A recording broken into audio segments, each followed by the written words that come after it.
आणि मी पण एक छोटासा सिंगर आहे, छोटं मोठं गातो, तुमचा फॅन आहे, त्यामुळे तुमच्यासारखा आलो. तुमच्या कार्यक्रमाचं कसं असतंय, आदल्या दिवशी नुसता गावी फ्लेक्स लागला, नुसती एक पोस्ट जरी पडली, तुडुंब गर्दी, हे धिंगाणा नुसता. आम्ही आमच्या डोळ्यांनी एवढं एवढं साचल्यापासून बघितलंय. आमच्या कार्यक्रमाला काय होतंय, किती पण फ्लेक्स लावा, किती बी पब्लिसिटी करा, 5 माणसं नक्की येतात. कोण कोण 2 स्टेजवाले, 2 माईकवाले. आणि मग 5वा तो असतोय, काय येतोय माझ्या मागे मला माहित नाही, पण तो असतोय. 391 शो केले, ते एकच येतंय बघा माझ्या मागे, बरोबर येतोय. हा नक्की काय करणार आहे आयुष्यात असं बघायला येत असेल.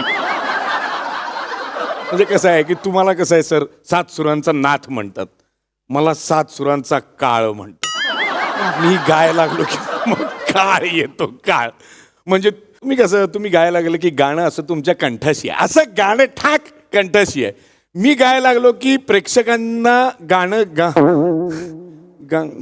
गाणं येतं त्यांच्याही कंठाशी, अशी अवस्था होती. लय मारतं तुम्हाला, लय बेकार मारतं, ह्याला का गायला पाठवतो तुम्ही, ह्याला का गाय. पण मी पण ठरवलंय असं कसं नाही, गाणार म्हणजे गाणार, रियाज करणार म्हणजे करणार.